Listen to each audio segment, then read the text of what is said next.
Desmond cautiously followed behind Rowan, regretting not listening to his wife telling him to stay and enjoy dinner. At least he would have eaten before William would find and kill him for not showing up.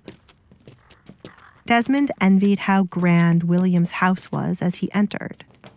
There was a time when he had more wealth than William, but William somehow came out on top after the years.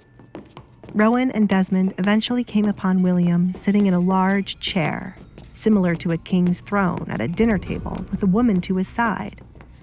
"I have brought the Baron to you, master," Rowan announced their presence.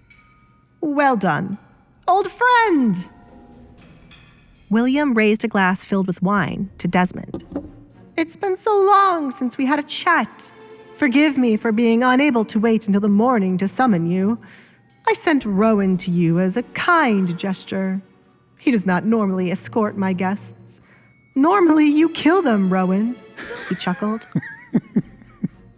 Desmond faked a laugh to remain on William's good side. The William before him right now was nothing like the person he knew in the past. It was true. Money could change anyone. William Lancaster, who was once small and shy, changed into a large, buff man after his countless hours of training. His head was covered in white hair, and so was his beard. But that did not mean you should ever underestimate him because of his age. "It has been 3 days since we last spoke," Desmond said to himself. "It truly has been too long," Desmond replied to William. "I should thank you for helping me escape my wife tonight.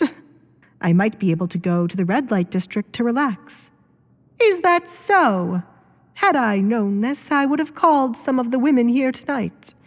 I understand how tough marriage can be. I've been married 2 times already, but they eventually became boring. Have a seat next to me." William pointed to the chair placed dangerously close to him. All the other chairs were spread out where guests were an arm's length apart, but this chair was right by William. "If you insist." Desmond took the seat with caution. "How is the wife?" he asked, looking at the woman at the table. "Somewhere in the house, crying her eyes out," William sighed. Desmond was now confused by the woman who sat at the table. It was so hard for him to remember what William's second wife looked like, as she was rarely seen, and there were no portraits of her around the home. William had no children, which meant this woman had to be his mistress. "Why have you not brought your daughter to me, Desmond? I am not a patient man." William waved his hand, and without any words spoken, Rowan appeared by his side to hold the glass of wine instead of it being placed on the table. "I was meaning to, but I ran into a problem. Duke Edgar Collins came by my home to ask for Alessandra's hand in marriage. He threatened me, and I had no choice but to agree to it. Don't worry, as I have a plan to make him marry my youngest daughter instead." "Duke Edgar." William softly repeated the name with disgust. "That spoiled brat is trying to steal what belongs to me." William hated Edgar from the bottom of his soul, along with Edgar's father.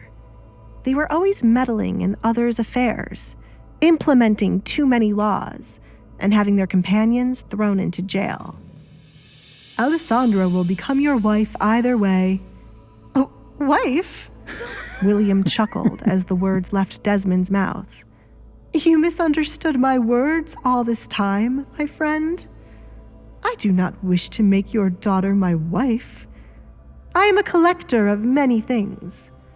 The rumored Curse Girl shall make an excellent addition to my collection of women and items. If I am bored, she shall perform as a mistress. I remember her being beautiful as a child, therefore her face cannot be that bad. Bring her to me tomorrow," said William. But Edgar," Desmond winced as William grabbed his left thigh and squeezed it. "Desmond, you have 2 choices since you are my friend. 1, You pay me back half of the money I have already given you by tomorrow. 2, you bring me your daughter, and I will give you the rest of the money debt-free. If you cannot pay me back what I gave you by tomorrow, Rowan shall pay you a visit. What is your decision? I will bring her to you tomorrow. Desmond made up his mind. Edgar and William were both terrifying men, but Desmond was more afraid of William at this moment, as he was looking to kill him right now. Good choice. William released Desmond's thigh. Stay and have some food, my good friend. Hey, I'm Alessandra. If you're wondering what happens next, download the Pocket FM app now and listen to the exciting episodes of The Duke's Masked Bride.